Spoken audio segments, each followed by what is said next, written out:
आपने ना बहुत सारे लोगों को अपने आप को इंट्रोड्यूस करते हुए ये शब्द इस्तेमाल करते हुए देखा होगा। बहुत से लोगों को आपने देखा होगा कि जब वो अपने बारे में बताना शुरू करते हैं इंग्लिश में, तो they start with myself Neha blah blah blah, आगे वो जो भी कहना चाहें अपने बारे में वो कह सकते। आपने बहुत से लोगों को देखा होगा। वर्बली ये ठीक हो सकता है, स्पोकन में ये ठीक हो सकता है। उसका रीजन क्या है कि स्पोकन ना इस चीज पे फोकस करता है कि सामने वाले को बात समझ आनी चाहिए, भले ही वो ग्रामेटिकली सही है या नहीं है। जैसे हिंदी में होता है, अगर मैं हिंदी बोल रही हूं तो जरूरी थोड़ी है मैं व्याकरण के नियम के अनुसार सही बोल रही हूं। हो सकता है मैं कुछ ऊपर नीचे गलत भी बोल रही हूं जब मैं हिंदी बोल रही हूं, पर बोलती हुई भाषा का उद्देश्य क्या है? सामने वाले को समझ आना चाहिए। ग्रामर का उद्देश्य क्या है? वो नियम के अनुसार सही होना चाहिए। और मैं आपको क्या पढ़ा रही हूं? ग्रामर पढ़ा रही हूं।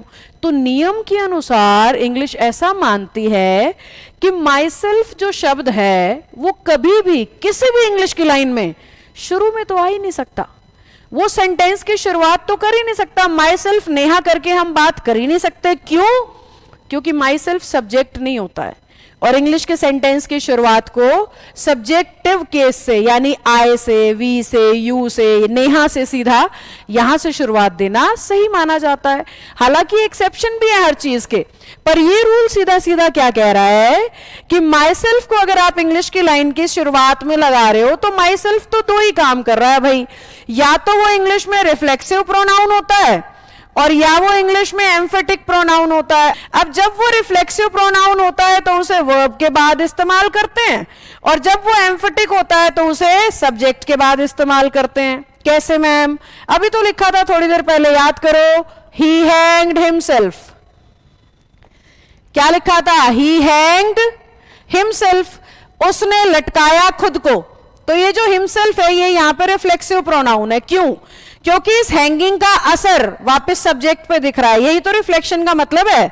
सब्जेक्ट ने जो काम किया उसका असर वापस कहां आया? सब्जेक्ट पे आया। तो ये हिमसेल्फ रिफ्लेक्सिव है, और देखो ये वर्ब के बाद है। तो जब भी रिफ्लेक्सिव को पोजीशन दी जाती है तो कहां देते हैं? वर्ब के बाद। और अगर एम्फेटिक को पोजीशन देते हैं, क्या कहा था मैंने थोड़ी देर पहले? I myself do all my task, I myself do all my task, all my duties, और I myself teach all my classes. कैसे भी आप सेंटेंस को रिस्ट्रक्चर कर सकते हो, बट ध्यान से देखो, जब वो एम्फेटिक को पोजीशन देता है ना तो सब्जेक्ट के बाद देता है। ध्यान से नोटिस करो मैं क्या सिखा रही हूं आपको। भाई रिफ्लेक्सिव प्रोनाउन अगर होगा ना तो वर्ब के बाद होगा कहीं ना कहीं, अगर एम्फेटिक होगा तो सब्जेक्ट के बाद होगा कहीं ना कहीं।